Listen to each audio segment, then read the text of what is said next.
त्यांना आदरांजली देण्याचा कार्यक्रम होता. त्या मानाने कामकाज आज सुरू करण्यात येणार होतं आणि त्या अनुषंगाने पहिली महासभा आयोजित करण्यात आलेली होती आणि ह्या महासभेतच मोठा असा गदारोळ झालेला आहे. भाजप मोठ्या प्रमाणात आक्रमक झाली. तर या सगळ्या भूमिकेवर काय सांगाल?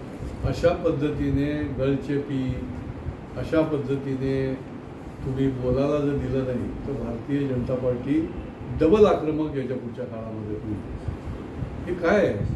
लोकशाहीमध्ये तुम्हाला ज्या वेळेला लोकांना निवडून पाठवलं जातं तर त्यावेळेला कुठल्याही विषयावर सांगोपांग चर्चा करण्याचा प्रत्येक सभासदाचा अधिकार आहे आणि अजेंडावर त्यांनी दिलेलं असेल आणि त्यांना जर बोलू देत नसेल आणि 2021चे 22चे कुठले ठराव केलेले आता नव्याने आलेले आहेत लोक, नवीन निवडून आलेले लोक आहेत, त्यांच्यासमोर तो संबंध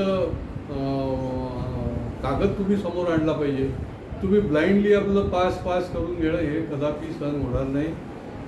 खरं म्हणजे महापालिका आणि हे शहर जे आहे ते माननीय उपमुख्यमंत्री शिंदेसाहेब आहेत, त्यांनी याची ताबडतोब दखल घेतली पाहिजे की अशा पद्धतीने जर सभासदांना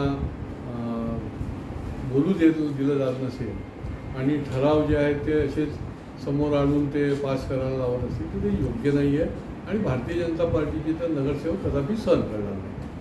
तुमचं असं वारंवार म्हणणं होतं किंवा उपमहापौर बसायच्या आधी तुम्ही बऱ्याच वेळा म्हटले होते की जर आम्हाला सन्मानपूर्वक वागणूक दिली नाही तर आम्ही विरोधी बाकावर बसायला तयार आहोत आणि आज पहिल्याच महासभेमध्ये मोठा गदारोळ. मग तुमची भूमिका नेमकी काय असणार आहे? मी तर पहिल्यापासून माझी तीच भूमिका आहे, परंतु पक्षाने निर्देश दिलेले आहेत त्याच्याप्रमाणे अलायन्समध्ये बसलेले असले तरी देखील आम्ही तेही सांगितलं की चांगल्या गोष्टींना आमचा पाठिंबा राहील, पण चुकीचं कुठलंही चाललेलं असेल तर आमचा विरोध कायम राहील.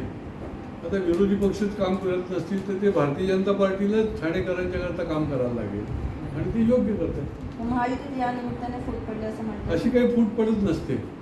शेवटी आम्हाला जनतेचं काम करायचं आहे, आम्ही जनतेशी बांधील आहोत आणि त्याच्यामुळे जनतेच्यासाठी आम्ही कुठलीही किंमत मोजायला तयार असतो. कारण आम्हाला ठाण्याचं बघायचं आहे, या शहराचं हित बघायचं आहे, ठाणेकरांचं हित बघायचं आहे आणि त्यांच्या हिताच्या करता आम्हाला अजिबात आम्ही चुकीचं काही असेल तर पुढील काळात अलायन्ससोबत काम करणार? अशी काही अलायन्स काही लगेच थोडी मोडते.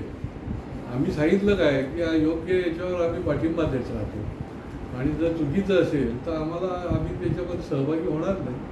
त्याच्यामुळे ते चालूच राहील. धन्यवाद.